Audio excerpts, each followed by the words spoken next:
Hey guys, this week one of our patrons asked us about this topic, asked us about what's happening with the Hanko, and we'd actually already made a video about it and we're just about to release it, and then we got some more information and found out that our whole video had become irrelevant because it wasn't correct, and so we've had to start again.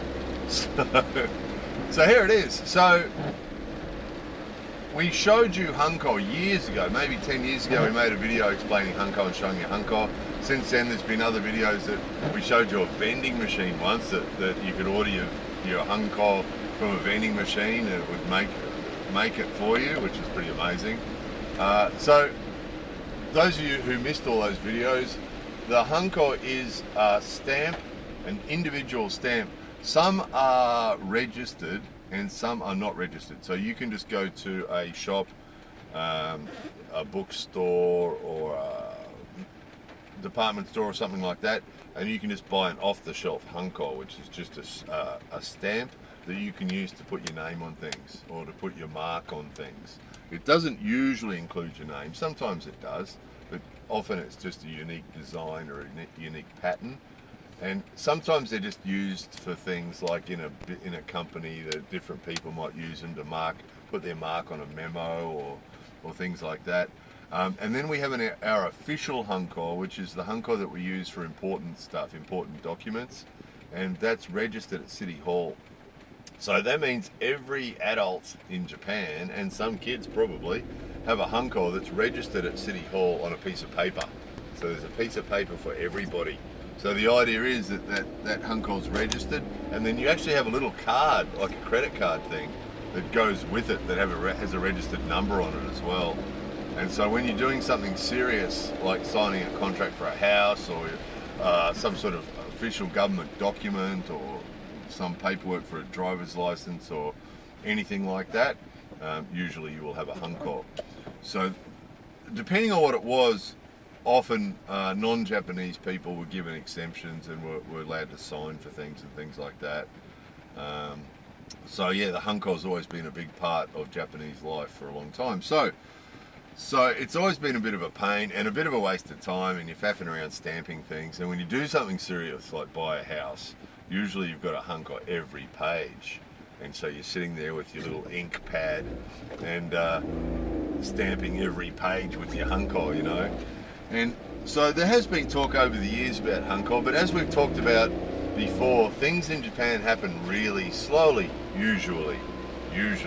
Change in Japan happens really, really slowly. If it happens at all. Usually it doesn't happen at all, you know. But interestingly, some of you will be aware that Prime Minister Abe, who is actually Japan's longest serving Prime Minister, recently retired. A month or so ago he retired and was replaced with one of his men, one of his own cabinet people, Suda, as a Prime Minister, new Prime Minister. And he's got his own, chosen his own cabinet ministers. And interestingly, the minister for, Minister for Technology or for something like that, and they've basically, right from the start, really quickly, surprisingly quickly, have said, this is what we want to do, we want to do this, we want to do this, we want to do this. And he said almost straight away, it might have been as soon as the new cabinet was announced, this guy has stood up and said, we want to do away with the Hanko system. We want to computerize things more and have everything more streamlined and computerized and you know, using the technology rather than a lot of the old Japanese systems that are a lot of paper and bureaucracy and wasted time and paper. You guys, just lost you guys for a minute there. Sorry about that. There you go. Oops, hello. So, and that's of course something that we've spoken about many times on our videos, talking about the bureaucracy and the paperwork and the old style of doing things in Japan. We've talked about that lots of times on previous videos, and we've talked about how that's not likely to change and how any change takes a long time. So when this guy stood up and said this, you know, we want to do away with the Hanko system, and we want to, you know, sort of embrace the technology and get everything computerized and digital. And because we sort of laughed and yeah, that's not going to happen. And he said, at first he said, soon after the new government was announced, soon after that he said this, and he said we're going to be talking about it. And because we laughed, and a couple of people did sort of talk to us on Patreon and on Facebook about it, and we said, nah, it's not going to happen. You know, they said they're going to talk about it, but it's not going to happen. And it looks like we were wrong. It looks like we were wrong. He's started by, he's contacted all the prefectural governments and all the city governments in Japan and said to them, this is what we want to do. We want to digitalise everything and do away with all the stamping, the Hanko stamping. And we want you to tell us what your intention is. Are you going to do this too? Are you going to, embrace the digital alternatives? Or what's your intention? Is your intention to keep your Hanko, or what are you going to do? Which is sort of a Japanese way, like we've seen with a lot of other things this year. The government doesn't usually, they don't want to be dictatorial. After World War II, being dictatorial is sort of not popular in Japan. So they tend to have this style of doing things, that the national government will say, this is what we do, we want you to come on board with it, rather than mandating, rather than making a law or dictating it to the people. They tend to do it this way. It's a more subtle way, which often works because of the way Japan works and Japanese culture. We talked about this on a previous video talking about COVID. The government here didn't make any rules at all about how people should deal with COVID, about masks or about freedom of movement or anything like that. They just asked us to do things and to not do things. Please do this and please don't do that. They asked us to do that. And they asked the prefectural governments to do different things. And it's very much, that's the consultory. They consult with the other governments, the prefectural governments and the local governments, to try and bring in things, And it's interesting because, speaking of COVID, that's possibly why this guy is going about this with such a confident sort of a forward-thinking sort of way of doing it, and he's mentioning COVID in it too. He's saying that, that this is the right time to do this, and his timing is really good. As far as changing the Hanko system, his timing is very good. It's a new government, and then with COVID happening, it's a perfect opportunity to say, okay, look, less people contact, more doing things online, more doing things on the computer, less human contact, less paper, less, all those things. So his timing's probably very good. Probably if he tried this last year, or maybe next year, it probably wouldn't have gone very far, because of the reason, like we've always said, the inertia here, as far as change is concerned, nobody wants change. The people don't want change, and then the bureaucrats and the people in power here don't want change. They all like things the way they are. And the reality is, short term it might actually create some jobs in IT jobs and so on, but long term it'll probably cost jobs, because a lot of people here would just spend their time shuffling paper and putting their Hanko on things, because that's the other thing. When we submit our papers, we Hanko our papers with the stamp, and then we submit them to the city hall or to other places like that. Then there's people there who have to process those pieces of paper, and they put their Hanko on it, and then that'd be their in-house Hanko, and then their supervisor probably puts his on it. And there's a lot of people whose jobs is just shuffling pieces of paper and stamping them, and obviously those people's jobs will become obsolete as things get computerized, So which in some countries would be a problem, but in Japan, where we've got an aging population, this sort of stuff's inevitable. We actually made a video about this a while ago, about all the faffing and the wasting of time that goes on in Japan, and the unnecessary jobs. A lot of the jobs in Japan are unnecessary.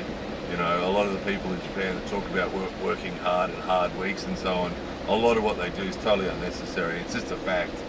And that's, we can't sustain that, because as the population in Japan ages, there's going to be less working people taking care of these people who aren't working, and already we're seeing that. You know, that every company is almost every company is looking for staff.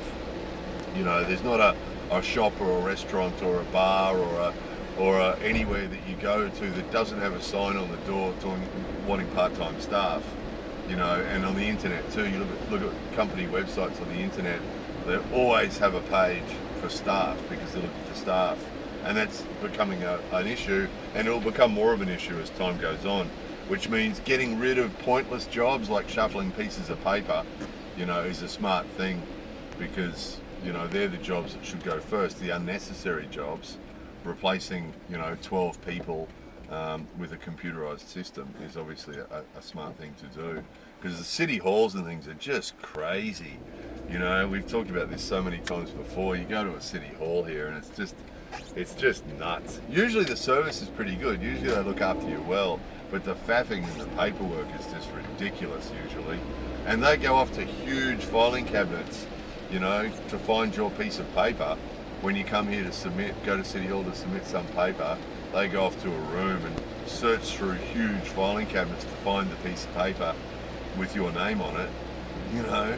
So there's rooms full of paper that are unnecessary. It's obviously not good for the environment either, but also a huge waste of space and a huge waste of time that's totally unnecessary. So yeah, it looks like it could happen. The first video we made, what we'd heard from our usual reliable source, had told us that they were considering replacing the Hanko with another stamp that just had people's name on it. So instead of having the stylized shapes and things that they currently have with Hanko, they're considering replacing it with just a person's name, which we only heard that. This guy's usually pretty reliable, but we've only heard that from him, and we haven't heard that from the minister himself. So unless they're considering some sort of combination of that, which is possible, because obviously even when they are modernising and computerising a lot of systems, there'll probably still be situations where we still need to put a physical mark on some piece of paper. Is probably inevitable, isn't it? So they might be considering a combination of that, because the average Japanese person doesn't have a signature. We talked about that before too, about the signing.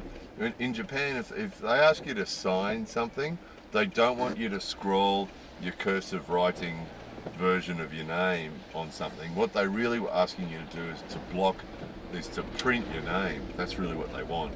So if the post office or the delivery company or someone else says to you, please sign, you know, sign kudasai, they're not wanting you to sign it. If you go, you know, quick stroke of the pen and cursive writing version of your name, they're going to go, oh, can't read that. What they really want you to do is to print your name. So that's examples of that will probably exist for a really long time in Japan, probably. But his goal is less of that. So yeah, it's possible that they could combine it with that Japanese people have a stamp with their name, just their name in whatever form they usually use. Most Japanese people have their name in kanji, but some people also use hiragana for their name, or a combination of both. Or sometimes on official documents, people have to put their name in kanji and then write it in hiragana. That's often the case as well. So they might have people make stamps like that, just a simple version of that has their name in kanji and then their name in hiragana that they can just put on something if required, you know. So it's really, really interesting, because we rarely see change like that start in Japan. You know, it just rarely happens, you know. The small changes occasionally happen. The biggest one we've seen for a few years was probably the my number thing, when they brought the tax file number in or the social security number or whatever you call it, that every person in Japan was given one of those. And that was a fairly big change. And that was a modernisation type thing. Although they're still writing my number on pieces of paper, which is sort of a funny step. But somewhere in their system it'll be in the computer, won't it? you know, the my number. And then the idea is they still haven't matched up. A lot of the departments like Social Security and like pension system, the pension system and the healthcare system are not connected, which is interesting. And the my number is obviously going to solve that. Somewhere along the line, those two systems are going to start communicating via computer, and they'll be able to cross-reference the information on those two systems. So yeah, it's sort of interesting. It is sort of interesting. All the times that we've said change never happens or rarely happens in Japan and it's slow to happen, we might actually see it. I mean, it hasn't happened yet, right? So the point we're at now is that he's sent whatever he sent. I'm guessing he sent emails, right? But he's the federal guy, the national minister, has sent, you know, those messages to all those governments and said, you know, this is our intention. This is what we'd like you to do. What's your intention? And he gave them, might have been some month next year. They have until for them to respond to him and tell them what their intentions are. Whether they intend to embrace an electronic system or whether they intend to keep their old Hanko system or what they want to do. So very Japanese way of doing it, you know. And then they sort of have a subtle pressure on them then. If most of the rest of the prefectures are doing it or most of the rest of the cities are doing it, they'll have a sort of a subtle pressure on them to do it too. But it will be difficult. It will be difficult. You know, individuals and companies and other organisations will resist it. And a lot of the old men that run the cities and run the prefectures and so on, a lot of them will resist it too, no doubt. Just it's their natural reaction to any sort of change. They just don't like it. They just don't like it, you know, that they much prefer things to stay the way they are. So, be interesting to see. So we'll keep you updated. If there's any interesting changes or any interesting developments, we'll let you know. So for our man on Patreon, there's your answer. That's what we know so far. Again, with these videos, we don't have any great insights or anything. We just report on what we see and what we hear. So at this time, this is what we're seeing and this is what we're hearing. And that's the stuff that we heard and saw from the minister himself talking. So there was some other stuff that we've been getting that was a bit different. So the stuff we're getting from the minister himself is probably the most accurate. So we'll see. We'll see. Time will tell, won't it? So anyway, there it was. More videos coming soon.